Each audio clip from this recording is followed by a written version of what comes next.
السلام عليكم، أهلا ومرحبا بكم أحبتي في وصفة جديدة. قبل أن نشرع في الوصفة وكالعادة أتمنى منكم جميعا الصلاة والسلام على رسول الله. اللهم صل وسلم وبارك على سيدنا محمد وعلى آله وصحبه أجمعين. وصفتنا لليوم وصفة تقليدية 100% من أروع الوصفات الناجحة والمجربة لعلاج السعال، الكحة، ضيق التنفس، رفع المناعة، وكذلك طرد البلغم، بالإضافة إلى أنها تعمل بشكل كبير جدا على محاربة الربو والحساسية للصغار والكبار والمدخنين بالخصوص. بمكونين فقط أتمنى منكم متابعة الوصفة إلى الأخير ومشاركتها مع كل من هو مريض، ولكم كامل الأجر والثواب. بالنسبة للمكونات، أول مكون سوف نحتاجه اليوم هو البصل، ويستحسن أحبتي استعمال البصل الأحمر لفعاليته الكبيرة جدا في علاج الربو والحساسية، معالجة الزكام بمختلف أنواعه، وكذلك الكحة الجافة الممتلئة والفارغة. بالنسبة للبصل يعتبر من أروع المكونات المذكورة في القرآن الكريم، وبعلاجها الفعال خاصة للشعب الهوائية وللجهاز التنفسي. ترفع المناعة وكذلك تطرد البلغم بشكل قوي جدا كيفما كان عندكم الحال. كما قلت لكم تطرد البلغم المسبب للتشنجات خاصة في الشعب الهوائية، والتي كذلك تشكل لنا صعوبة كبيرة في التنفس. وكما تلاحظون معي عندي فقط بصلة صغيرة، وهي كافية لتحضير الوصفة لمدة يومين. كما أن هذه الوصفة بإمكانكم استعمالها في حالة تعرضتم لجميع هذه المشاكل، أو كذلك من أجل الحماية خاصة في هذا الفصل. نقوم أحبتي بأخذ حبة من البصل، ويستحسن استعمال البصل الأحمر. نقوم بإزالة القشرة الخارجية، غسلها بالماء، ثم القيام ببشرها في المبشرة الرقيقة، أو القيام بحكها في الحكاكة الرقيقة على هذا الشكل.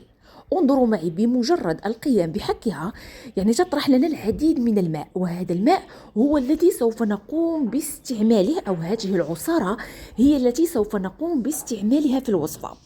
بالنسبة لهذه الوصفة فقد سبق لي وشاركتها معكم في العديد من الفيديوهات، ونالت الإعجاب العديد من المتتبعين وكذلك تعاليق جد إيجابية، ولذلك اليوم أتمنى منكم استعمالها سواء للوقاية أو للعلاج، فكلتا الحالتين سوف تستفيدون منها بشكل فعال جدا. وأهم شيء هي طريقة الاستعمال. أنا هنا أحبتي أستمر في بشر البصل جيدا، ويستحسن استعماله في المبشرة وعدم القيام بطحنه في الخلاط الكهربائي، لأنه يفقد فعالية كبيرة جدا منه، وكذلك يعني نفقد مفعول الألياف المتواجدة بالبصل.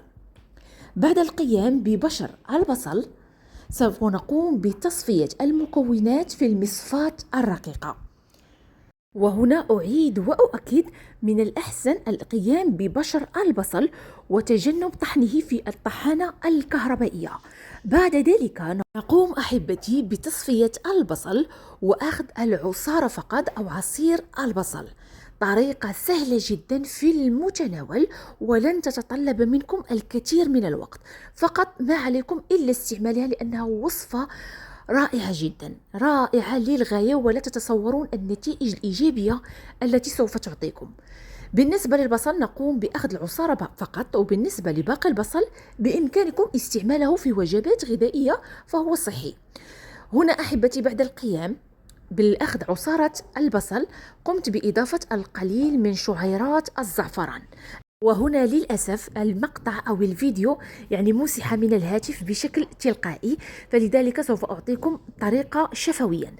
أخذ العصارة وأخذ القليل أو شعيرات من الزعفران الحر، ومن الضروري أن يكون طبيعي وحر 100%.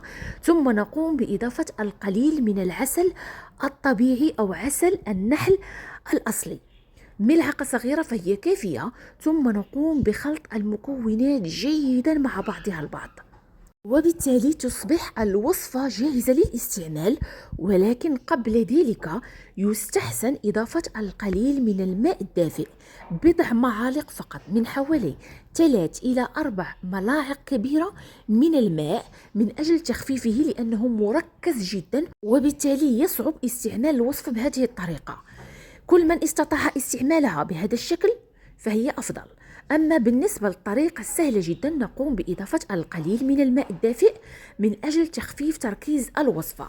كما قلت لكم، بضع ملاعق، من 3 إلى 4 ملاعق كبيرة، ثم تصبح الوصفة جاهزة للاستعمال. طريقة الاستعمال كالعادة سهلة جدا. نقوم بأخذ هذا المشروب على الريق 3 ملاعق كبيرة قبل الإفطار، ثم ننتظر نصف ساعة، شرب القليل من الماء الدافئ، ثم الإفطار. كذلك نفس الطريقة قبل النوم. وبالنسبة للأطفال الصغار نقوم بإعطائهم ملعقة واحدة قبل الإفطار بنصف ساعة، وشرب القليل من الماء الدافئ قبل الإفطار، وكذلك قبل النوم ملعقة واحدة فهي كافية. تداومون على الوصفة لمدة 7 أيام، حتى ولو ظهرت لكم النتيجة وكان الشفاء بإذن الله. داوموا عليها مدة 7 أيام.